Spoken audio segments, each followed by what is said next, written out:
बिस्मिल्लाहिर्रहमानिर्रहीम। ज़ुहैब अहमद हाज़र है तुहाडी खिदमत विच। सब जिम्मेदार भाइयों नूं एग्रीकल्चर डिमांड दे विच मैं वेलकम कहना वा। मैं अज काटन की फील्ड दे विच आया वां जी। माशाअल्लाह बहुत ही प्यारा प्लाट है काटन का।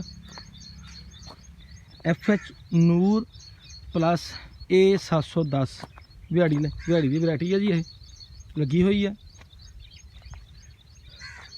काटन माशाअल्लाह बहुत प्यारी है जी। काटन के उत्ते इस टाइम गुलाबी का अटैक देखने च नज़र आ रहा वा। परवाने ये काफ़ी उड़े फिर रहे हैं। गुलाबी जोड़ा कोई फुल बनया वा वो गुलाबी हैगी भी है। और इस टाइम ना गुलाबी का फुल गुलाबी सुंडी जैस फुल दे विच वा वो फुल खुलिया होया वा।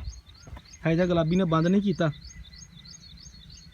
ते अपनी अपनी फील्ड ते गौर करो। अपनी अपनी काटन की फील्ड दे विच आओ।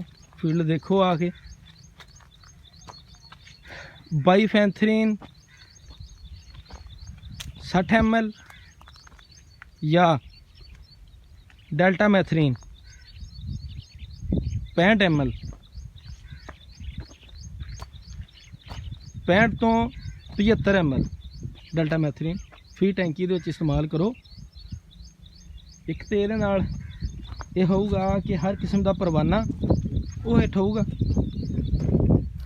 तो दूसरा गुलाबी सुंडी नूं डायरैक्ट हिट करेगा। हजे फस्ट अटैक है जी गुलाबी सुंडी का।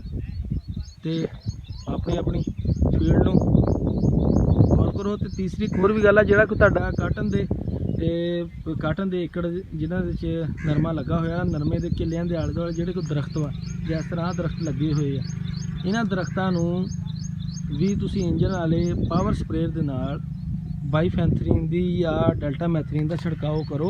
इन्हां उत्ते गुलाबी सुंडी का परवाना हुंदा वा। इस टाइम बहुत ज़्यादा परवाना वा जी आ काटन की फील्ड दे विच। ते गुलाबी सुंडी का फस्ट अटैक आ। ये कोई इन्ना ज़्यादा इनिशियल अटैक भी नहीं हुंदा। इनिशियल स्टेज का अटैक हुंदा वा। इन्ना ज़्यादा एक्टिव नहीं हुंदा हैगा। ये फड़िया जांदा हुंदा। दिल छड्डण की जरूरत नहीं। अपनी अपनी फील्ड दे विचों और हफ्ते बाद रिपीट करो।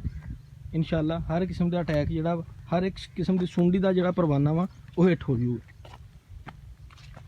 अस्सलाम वालेकुम।